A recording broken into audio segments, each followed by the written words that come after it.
Mwiriwe neza turabasuje kandi tubahaye ikaze mu makuru ya televiziyo y'u Rwanda yo kuri aya manywa mugiye kugezwaho nanjye witonze Providence Shadia. Tugiye kuyahera mu karere ka Gicumbi. Abantu ni benshi muri gare ya Gicumbi abarirwa mu bihumbi, biganjemo abanyeshuri bo muri kaminuza ya ITAB, abanyeshuri baje kwiga mu mashuri yisumbuye n'abagenzi basanzwe. Bose bari muri iyi gare kandi ngo nta cyizere cyo kubona imodoka gihari. Abari muri iyi gare ngo harimo n'abayirayemo babuze imodoka kubera ubuke bwazo. Mugenzi wacu Theogene Twibanire ari muri iyi gare ya Gicumbi. Theogene, tubwire aho ngaho byifashe gute? Nkuko mubireba muri gare ya Gicumbi abantu ni benshi cyane, ntabwo bafite icyizere cyo kuza gutaha.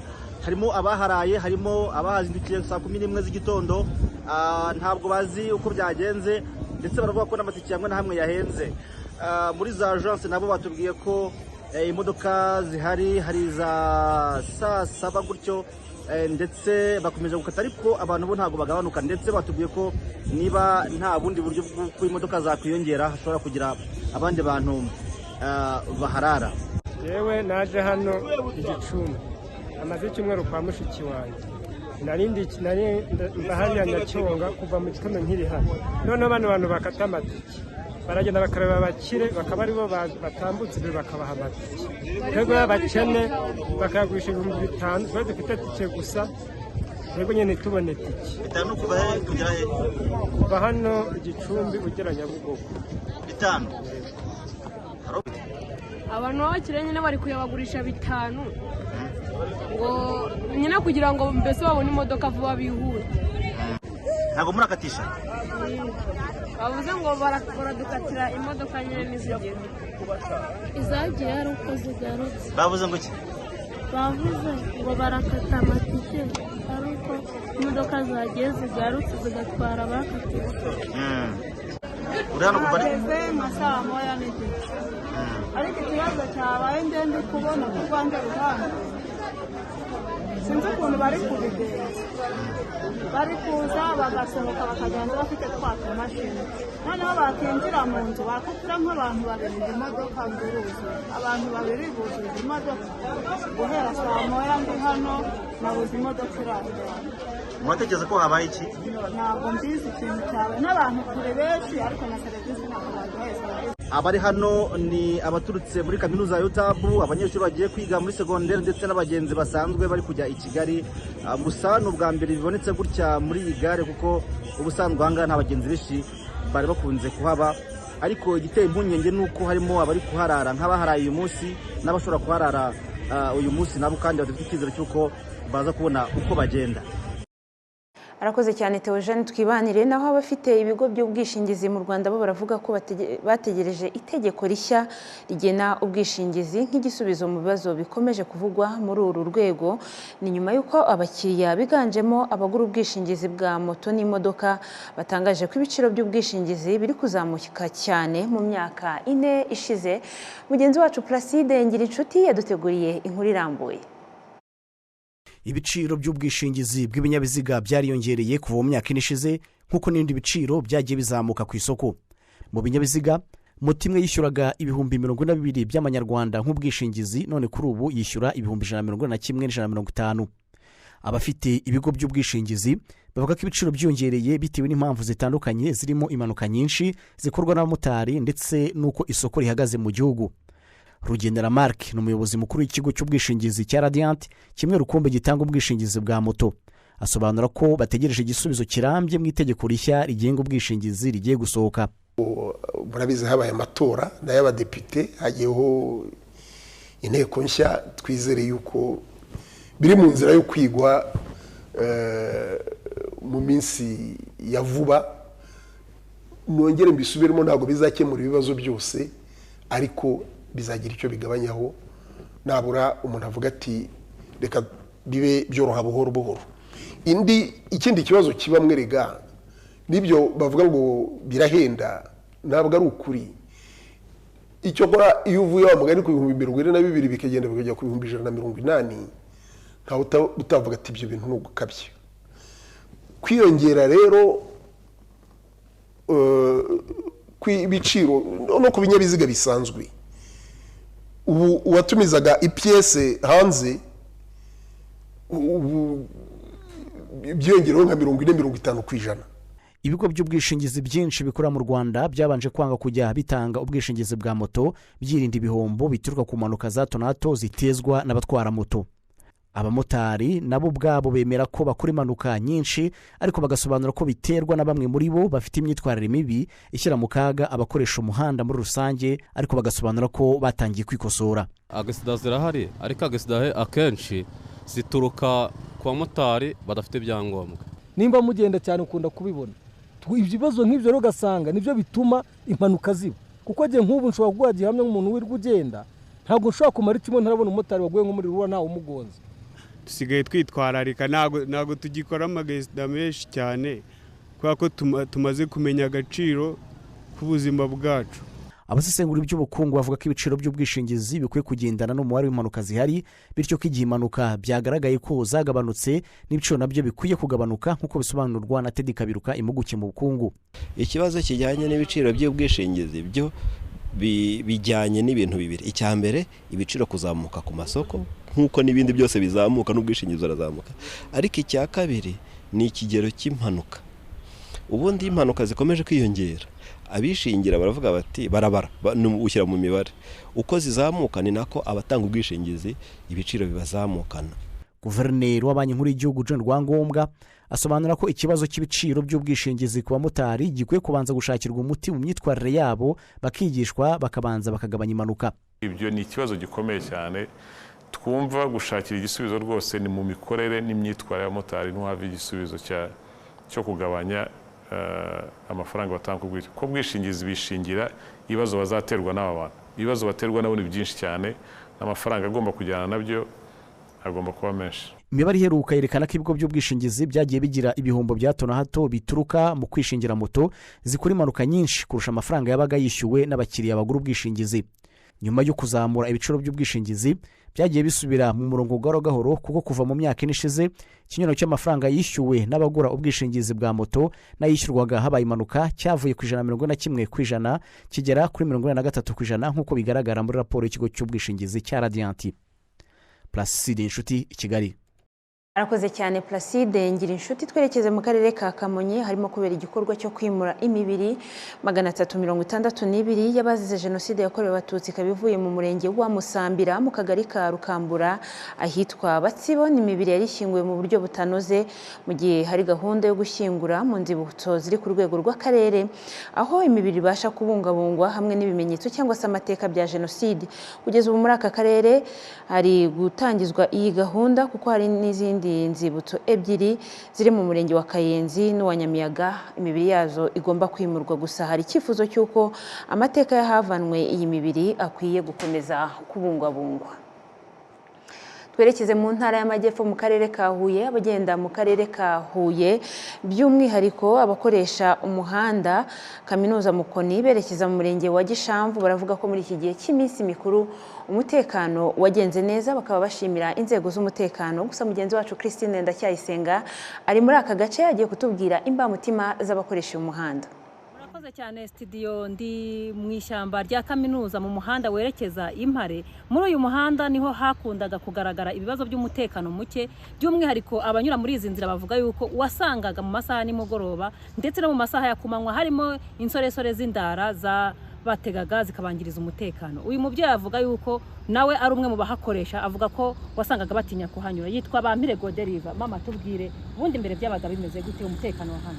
Mbere nyine ntiwahanyuraga ku mugoroba, hari n'igihe watoragura, hari igihe bahaguye umuntu, ariko noneho ubu ngubu nyine ni amahoro, turagenda neza nta kibazo. Umutekano nta kibazo rwose, no ku mugoroba uragenda nta bintu bibi bikihavuga. Uretse uyu mubyeyi turi kumwe n'umumotari bahakoresha inshuro nyinshi mu masaha nimugoroba, wasangaga n'abamotari bahategerwa bakahamburirwa. Tubwire uyu munsi umutekano umeze ute, by'umwihariko muri iyi minsi y'impera z'umwaka byari byifashe gute? Biri kose umutekano muri iyi minsi ahari, cyane cyane muri iyi minsi mikuru, umuntu wa patroli ya polisi ya gisirikare, ingamba zarafashwe zarakajijwe, umutekano urahari kuko iminsi irashize wasangaga hari abantu batega bakambura abantu bakabakomeretsa, yemwe n'ababa baje kubatabana ubwabo bakabahategera nanjye ubwanjye bigeze twanegera tuje gutabara mugenzi wacu bari bahategeye ariko muri iyi minsi uwo mutekano uhari. Gusa turasaba inzego z'umutekano ko uko ingamba zafashwe muri iki gihe cy'iminsi mikuru izi patrouille ziriho ziri bugumeho kugira ngo n'ubundi iminsi mikuru itarangira ba bantu bakongera bakaba baca muri humye inzego z'umutekano bakongera bakaba bahategera. Murakoze cyane rero aba baturage icyo basaba n'umuvugizi wa polisi mu ntara y'Amajyepfo ni Emmanuel Hitiyaremye yavuze ko iki kibazo cy'umutekano muke cyakundaga kugaragara hano no mu bindi bice by'intara y'Amajyepfo cyane cyane hategerwaga abantu bakamburwa ibyabo hakajijwe umutekano, akavuga yuko usibye muri ibi bihe by'iminsi mikuru bazakomeza kuwukaza kugira ngo bahashye ari amabandi cyangwa se turadutsiko tw'abagizi ba nabi wasangaga bitwikira ijoro bakambura abantu ibyabo. Arakoze cyane Christine Ndacyayisenga. Naho imwe mu miryango yo mu turere tw'Amajyepfo mu ntara y'Amajyepfo yita neza ku turima tw'igikoni igaragaza ko mu bihe nk'ibi by'imvura aba ari umwanya mwiza wo kurushaho gusana utu turima no gutegura utu turima bakanatera imboga. Ibi bituma mu gihe cy'impeshyi babona imboga ubwo ahandi ziba zihenze. Mugenzi wacu Consolate Kamagaju yasuye umwe mu miryango ushobora kwita ku karima k'igikoni bityo mu gihe cy'impeshyi ukazaba utekanye kubera ko ufite imboga. Murakoze studio duherereye mu kagari ka Bukomeye ni mu murenge wa Mukura by'umwihariko mu mudugudu wa Taba aho usanga urugo ku rundi bafite akarima k'igikoni gakoze neza. Ibi rero ngo bagiye babigira umuco aho bahitangira byibura mu bihe by'imvura bagatunganya utu turima tw'igikoni twabo neza.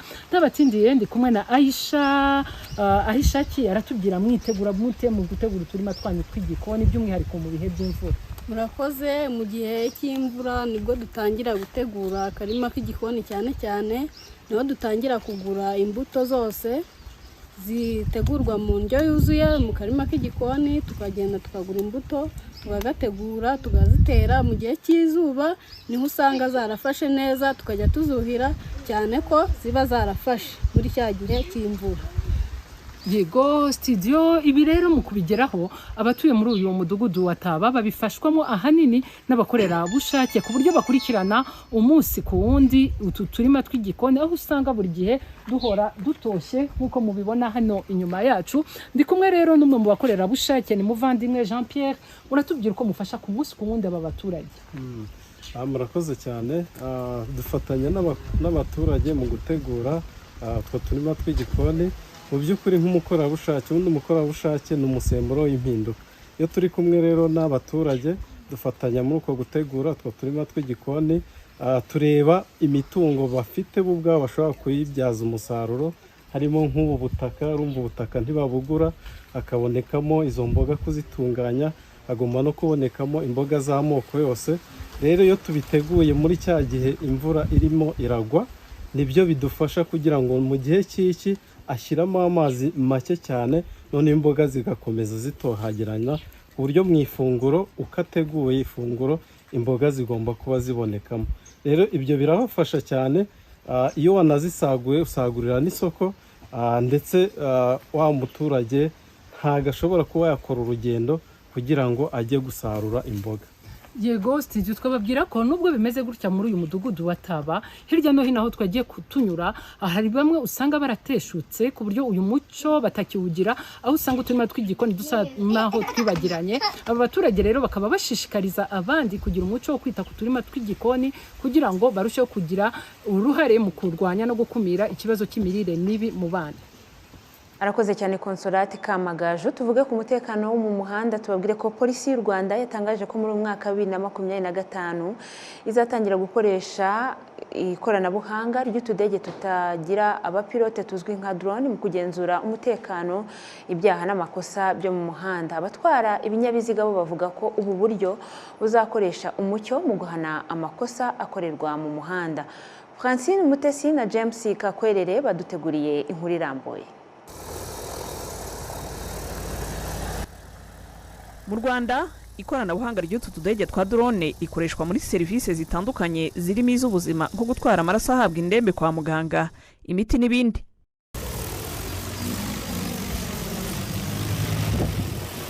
Mu gihe urujya n'uruza rw'ibinyabiziga rukomeza kwiyongera mu mihanda, polisi y'u Rwanda ivuga ko nayo igenda yongera ikoranabuhanga mu kazi kayo kugira ngo kwihute.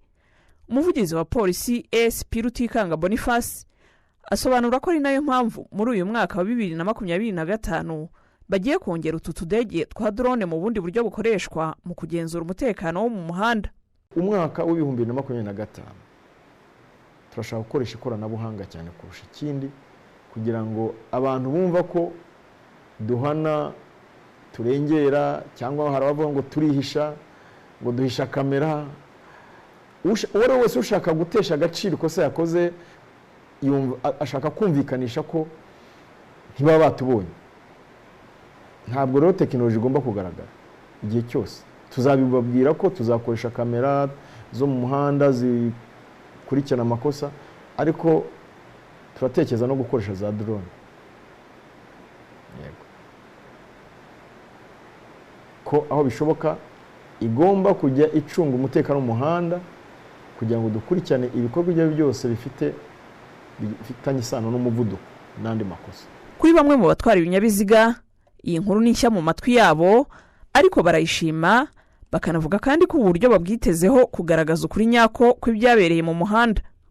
Ntabwo izareba gusa twebwe amakosa yacu mu mihanda, amakosa abanzi izareba se n'utikoreye ibitemewe n'amategeko. Buriya drone irareba kandi ireba mu bintu byinshi, ifite ikoranabuhanga ishobora guhakinga ikamenya ibintu biri iwawe cyangwa se utwaye, cyangwa se ikareba ngo uri kwiruka, ese nimba uriya muntu ari kwiruka yirukanyijwe n'iki. Drone zizafasha 100% mu gihugu. Iryo terambere ni ryiza mu gihugu kubera ntawe rizahohotera. Icyo ngicyo ngiye mpagaze ku kintu icyo ari cyo cyose kidahohotera umushoferi cyangwa se umunyarwanda muri rusange. Nta kindi twabivuga uretse kuvuga ko umutekano ni ngombwa mu gihugu, kandi mu muhanda ko iyo hakabije ingamba z'umutekano biba ngombwa usanga n'impanuka zigabanuka. Ubwo izo drone ni ziza ari gukemura ikibazo kugira ngo impanuka zigabanuke mu muhanda, ntacyo bizaba bidutwaye, cyangwa no kubahiriza amategeko y'umuhanda. Amategeko y'umuhanda rero kubahirizwa, ibyapa n'izo telefone hano ukunze gusanga z'abashoferi tuzira, izo kamera zabaga zihisha, ariko drone ndumva byose zabije kubikemura. Ubwo buri wese no kwitwararika nyine akumva ko agomba kubahiriza amategeko y'imihanda kugira ngo iyo sekirite y'umuhanda iboneke. U Rwanda rubaye igihugu cya gatatu ku mugabane wa Afurika kigiye gukoresha utu tudege twa drone mu kugenzura umutekano wo mu muhanda, nyuma y'ibihugu bya Ghana na Afurika y'Epfo, aho uburyo bukoreshwa bwafashije mu kugabanya cyane umwanya imodoka zimara zaheze mu mihanda, traffic jam, kugabanya amakosa n'ibyaha byo mu mihanda ku buryo n'impanuka zagabanutse n'ibindi. Hansi Mutesi, i Kigali. Tuvuge ku buzima bw'abangavu. Abakurikiranira hafi ubuzima bw'abangavu basabye ababyeyi by'umwihariko kuba hafi y'abangavu batewe inda, kuko iyo bidakozwe bituma batakaza icyizere cyo kubaho. Ni mu gihe imibare y'ikigo cy'igihugu gishinzwe ubuzima RBC mu mpera z'umwaka ushize wa 2024 cyagaragaje ko 63% by'abangavu bagize agahinda gakabije kubera guterwa inda bagatereranwa n'ababyeyi babo. Enoha Gladys. Bw'abangavu batewe inda bwumvikanisha ko gutereranwa n'inshuti n'imiryango yabo byabagizeho ingaruka nyinshi zirimo n'ibyago byo kongera kwishora mu ngeso mbi. Akenshi iyo tudafashijwe na sosiyete cyangwa ababyeyi duhora n'ibishuko byinshi. Nk'ubu yaba wenda ntafite ibintu nkora, siko mba nshakira amafaranga mu bindi bintu bitagize ikintu bimariye. Nk'urugero nko kujya mu bagabo kujya abayame, ariko ubu ntabwo najya mu bagabo kuko mfite ibintu byo gukora. Urumva ubuzima bwanjye ntabwo bwapfa bwa kabiri kuko mfite ikintu cyo gukora. Ariko ubu nta kintu mfite, umuntu ashobora no kunshukisha inote y'ibihumbi 2 cyangwa 1,000 kugira ngo aburire umwana, nkajya gukora bya bintu bibi bikongera bikanyicira ubuzima, nkaba nabyara bwa kabiri. Ariko ubu ngubu ko twize tugahagurwa ibintu byose tukaba tubizi, nkaba mfite n'ikintu nkora, ntago nagenda ngo umugabamo amafaranga kandi nanjye nyabona. Iyo tabonye umuntu kuba hafi mu gihe uri muri ibyo bibazo, hari gihura n'ingaruka nyinshi kuri wowe. Wenda nk'urugero natanga, hariho kutiyakira nko ku mwana wawe, ukumva ko igihe cyose iyo umurebye cyangwa yakuri imbere bitewe n'ibibazo ufite wumva ko ari wowe wabiguteje, bikaba ngombwa ko wumva utamwiyumvamo bitewe n'inzira biba wenda byaranyuzemo, kuko bica mu nzira nyinshi zitandukanye. Bikaba ariyo mpamvu iyo udahuye n'umuntu ukuganiriza akakubwire ko ibyo ari ibintu bishoboka ko hari aho ugomba kuva naho kugera, biraguhungabanya cyane, ukagira agahinda gakabije ndetse no kwigunga ukumva ko utajya mu bandi. Nyine iyo ababyeyi badutereranye mbese na sosiyete nk'abandi urungano rwacu bakadutererana kuvuga ati mwe mwarabyaye mwishoye mu ngeso mbi, tuheranwa n'ubwigunge, bamwe bakaba banatekereza no kuba bakiyambura ubuzima, ukumva nyine ugize ipfunwe nyine. Ariko iyo nyine badufashije bakatuganiriza, bakaduha ayo mahugurwa, turitinyuka tukumva ko ubuzima bugomba gukomeza. Ababyeyi ku ruhande rwabo basanga abangavu batewe inda bagomba kwakirwa no gufatwa neza, nubwo kubyakira bikimara kuba biba bigoye. Umubyeyi atereranye umwana atwite, rimwe na rimwe hari igihe umwana agera gutya akavuga wenda akanyarwa ngo agiye mu miryango, akagenda akajya gukuramo yanda cyangwa se akamubyara umwana akamuta. Ariko iyo umwana utamutereranye abona ko umufitiye urukundo, abona ko ari umwana nk'abandi, aricara akabyara ukamukarera. Ariko iyo umutereranye umwana bigihomora, ugasanga yamutaye mu mihanda cyangwa aramubyaye amuta no kwa muganga bahita bamwitwarire, aho abonye bose akamusiga ati abahita baramutwara. Gira ingaruka nyinshi cyane, bamwe nakubwiye ko biheba, abandi nabo ubwo iyo bigenze gutyo bakabona utabitayeho, hari igihe bashobora guca inyuma, abandi bakabagira inama ugasanga inda bazikuyemo. Urumva ko ari ikintu kiba kigoye, ariko nk'umubyeyi biba bisaba kugira ngo umwegere, umuhumurize, ntumutererane, ukamwegera. Umuryango Reba Ejo ufasha abangavu batewe inda ugaragaza ko ubufasha bwa mbere aba bangavu bakenera ari ukubona umuntu ubatega amatwi. Ntacyo washobora kubakorera utabanje kubatega amatwi no kubumva ngo babanze bakire ibikomere bafite. Niyo muri rwa rwego rwo kubatega amatwi, hari igihe muri ryabanga ko dufite umukozi ubushinzwe kubatega amatwi, kubunganira muri bya bibazo byabo. Hari igihe akubwira buri mwana tumufungurira ifishi y'amateka ye. Iyo mu byo akubwira hari igihe anakubwira uwamuteye inda, hari n'ukubwira ati yewe ndamuzi ni kanaka nyine wanteye inda, ariko yanze ko twandikisha umwana. Yuko muri iyi myaka bamaze bakize ibikomere, baratinyutse bajya gusabana. Ubundi bagumaga mu ngo, akumva nyine afite iryo pfunwe ryo kujya mu bandi, akumva atavuga ibibazo bye, atavuga uwo babyaranye, atavuga mbese ibyinshi ibya bikomere barabikize. Ubushakashatsi bwakozwe n'umuryango mpuzamahanga uharanira amahoro arambye Interpeace ku bufatanye n'ikigo cy'igihugu gishinzwe ubuzima RBC mu mpera z'umwaka ushize wa 2024 bwagaragaje ko 15.3% by'abangavu batewe inda baminishijwe, abandi barenga 71% bakabwirwa nabi n'ababyeyi babo ku buryo bamwe muri bo bashatse kwiyahura. Enora Gladys, Televiziyo Rwanda. Arakoze cyane Gladys. Mu bitaro bya kaminuza bya Kigali CHUK hafunguwe igikoni kigezweho gitunganya amafunguro, kizajya gifasha gutunganya amafunguro ahabwa abarwayi n'abarwaza badafite ubushobozi. Minisiteri y'Ubuzima ivuga ko kije gukemura ikibazo cy'ifunguro rikwiye ku barwayi kandi bakazajya barifatira ku gihe. Kwigira Isa na Mushimire Joseph baduteguriye inkuru irambuye. N'igikoni cyubatswe ku bufatanye n'ikigo cy'igihugu cy'ubuzima RBC n'umuryango Solide Africa usanzwe ugemurira abarwayi badafite ubushobozi baba barwariye mu bitaro bitandukanye by'umwihariko mu mujyi wa Kigali. Umuyobozi w'umuryango Solide Africa Kamariza Isabella avuga ko kuba batekeraga amafunguro kure y'ibitaro byari imbogamizi. Icyambere nuko ubu twatekeraga rusororo mu gikoni rusange. Nibaza ko twese Covid yatweretse ko ibiryo byari bikenewe muri ivyo bitaro. So ariyo transport, hari kuvuga yuko nimbucerewe nimugize iki nimugize ikibazo ibiryo birahagera gute. So kubona igikoni hano cyuzuza amastandare, ibintu bitekewe mu buziranenge bushoboka, bizatuma yuko abarwayi babona ibiryo kuri temperature nziza, kandi ikindi nacyo nuko bizashikira ku gitanda aho bari. Abarwaza baba bavuye kure y'umujyi wa Kigali no mu turere bavuga ko aya mafunguro bahabwa bagoboka. Mbere aya mafunguro ataraza hano CHUK nigeze kwarwariza umwana. Byari bikomeye cyane kuba waturutse mu ntara ukazabona ifunguro, byabaga ari ikibazo ku buryo ari gihe wategerezaga umugira neza uzaza utaza haturutse.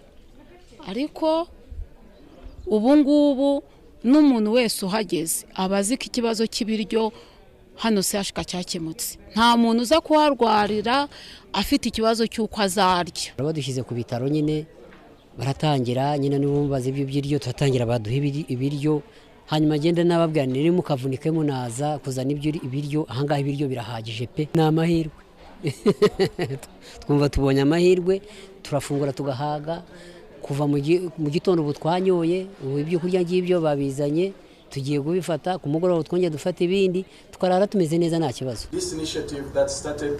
Umunyamabanga uhoraho muri Minisiteri y'Ubuzima Iyakaremye Zakari avuga ko iki gikoni kitezweho kongera n'ubuziranenge bw'ibiryo abarwayi bazajya bahabwa. Ariko noneho n'abari hafi akabigiye babibazanira byahoze kubera urugendo byagenze cyangwa se banabitwaye mu buryo butubahirije amategeko, abarwayi bamwe bakabibika hafi n'ibitanda byabo ugasanga nabyo byatakaza umwimerere bikaba byabaviramo ibibazo. Nuko rero twagiye mu bufatanye nabo kugira ngo abarwayi bose babugirweho n'ifunguro rikwiye. Ibitaro bya CHUK bisobanura ko iki gikoni kizajya gitegurirwamo amafunguro ahwanye n'ingemu